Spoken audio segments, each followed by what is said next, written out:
Happy Pride, San Francisco! You will always remember Friday, June 26th, the day that San Francisco values became America's values. I want you to know you all look fabulous. And I have the pleasure right now to introduce a very special young man. You know, when we first introduced our marriage equality bills, the very first of any state legislature in the country, I want you to know that we had the full support, backing, and encouragement of the California Council of Churches. That's an umbrella organization of 24 Christian denominations in full support of marriage. So don't take any of this nonsense that the church is against us. There are faith leaders and faith communities with us.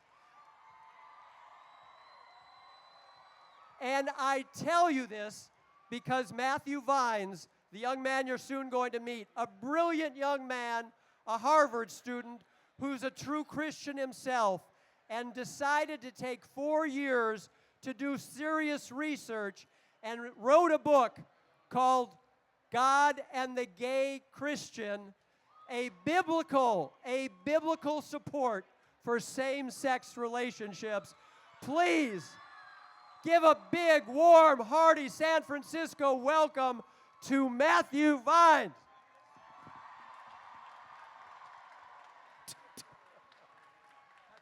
Thank you so much. Good afternoon, everyone, and happy Pride.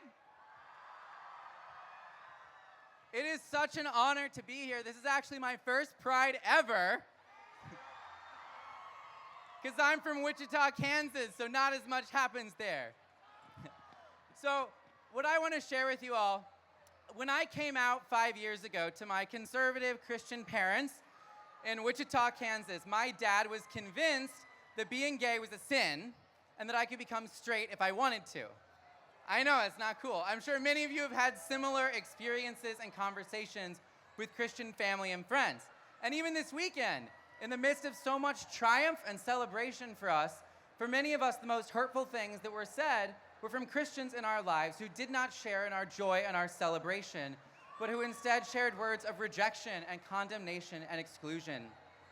The church has caused so much pain and so much suffering in the lives of LGBTQ people. And unfortunately, there are still some Christians who don't get that. And that's why there are some people who think that a good way to respond to the rise of marriage equality is by trying to change laws so that religious business owners don't have to serve same-sex couples for their weddings. Now, fortunately, those efforts stalled in Indiana earlier this year when much of the business community came to our defense. All right, business community, yes.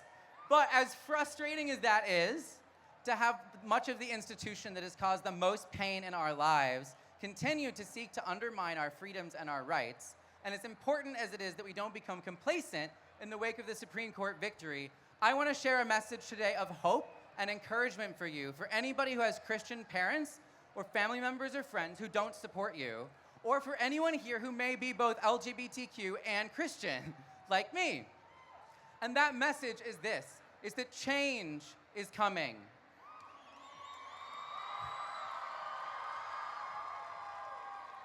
Change is coming even to the Bible Belt where I live, even to conservative Christian communities and families that many of you may still be a part of.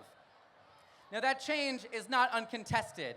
Last year, when my book, Making the Biblical Case for Same-Sex Relationships, came out, the leaders of the Southern Baptist Convention released a whole book that day denouncing it.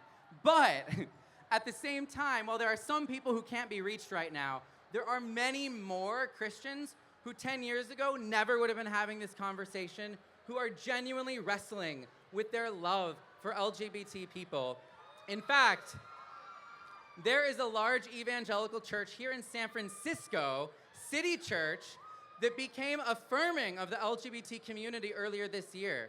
And they've said that they don't think that being gay is a sin, and they don't think that same-sex relationships are sinful. Yes, City Church. Yesterday, There is an evangelical church in Nashville, Grace Point Church. They changed their position this year, and they were at Pride marching with a banner that said, God is proud of you. God is proud of you. Those are the types of messages. They still may not be the most loud messages, but through what I'm working to, I want to help them become the most loud messages. My organization, the Reformation Project, we work with Christians, especially in conservative churches all over the country, run conferences to help them become more vocal advocates of the LGBTQ community, so that voices of exclusion and condemnation and rejection are eventually voices that no LGBT kids have to hear when they're wrestling with their sexuality or their gender identity. And when true equality is a world where no one has to fear or have terror in their heart about how their parents or their religious communities are going to respond to them when they come out. That has caused so much pain, and it is slowly beginning to change. So the main message I want to share is, if you have Christian family or friends who aren't where they need to be yet, have hope.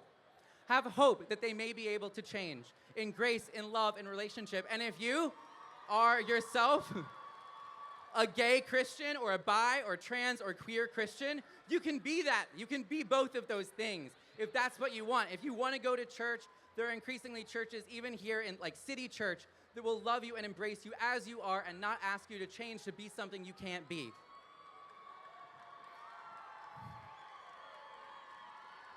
So that's the good news that I want to share with you today.